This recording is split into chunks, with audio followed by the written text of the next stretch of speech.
今日都想拍條片 share 下嘅。咁咧，我覺得今日發現到一樣嘢，就係我同阿葉小姐去溝通完之後咧，覺得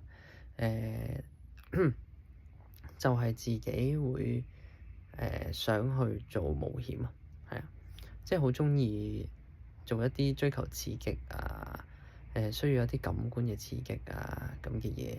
咁而平時啲活天嘅工作咧，我係而家開始越嚟越接受唔到一啲重複性嘅工作，which 嚟講對我係不利嘅。我要諗方法點樣去將自己潛意識扭轉，所以我朝頭早就開始揾咗一個嗰啲心理嘅輔導啦，咁去去幫我解決呢個問題。咁可能係一啲催眠治療，係啦，一啲潛意識治療，咁就安排咗喺禮拜三度同我教。咁跟住然之後就問咗啲朋友，咁就揾咗馬仔啦。咁佢咧其實就中間都轉過工嘅，咁我都問佢幫手，咁佢都好好解答咗我好多問題。咁唯一我可以得着到嘅就係得着到嘅嘢咧，入邊係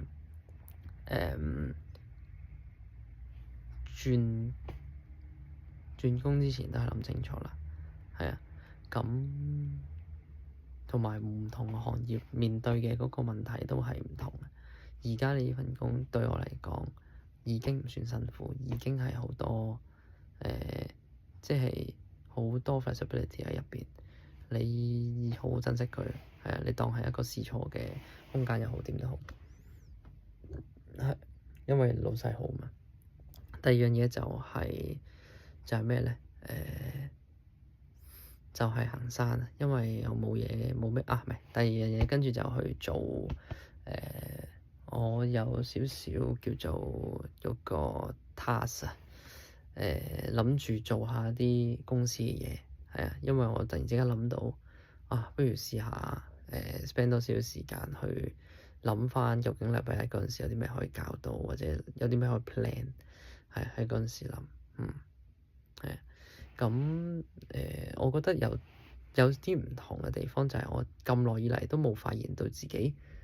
其實發現到，但係自己唔肯承認，就係自己根本對一啲文書整理啊，對一啲基本上就係學習嘅一啲嘢咧，係同人哋唔同嘅。係啊，呢個位要係有問題嘅，即係你學習係有障礙啊，學習障礙可能深刻嘅叫做係啊。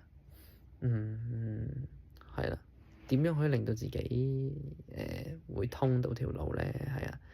咁呢一個位係要學習，係啊，咁唔係係 stuck 咗喺個死胡同度咯，係啊。跟住第二講就係之後第二樣嘢啦，咁仲有啲乜嘢嘢我需要 follow up 咧？有啲咩 follow up？行山啊！今日咧本身諗住去中文大學嗰邊嘅，咁就諗住行到20公里喺中文大學邊返。咁啊，一開頭咧就上咗去安達邨，然之後再上去井欄樹嗰邊，就諗住穿過去沙田嘅。咁但係咧冇路俾我走去對面，咁啊臨時改道就轉咗去呢個科技大學。咁啊，跟住然之後一直去呢個科技大學行去啦，然之後沿途咧就係冇諗過係一啲山路嚟嘅，係啊，咁就都叫做一啲驚喜、一啲意外啦。中間有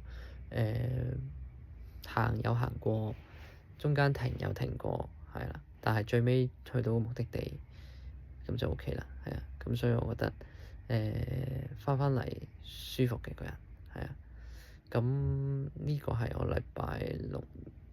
做嘅嘢，我自己相當滿意嘅。返到嚟咧就主要同葉小姐傾偈，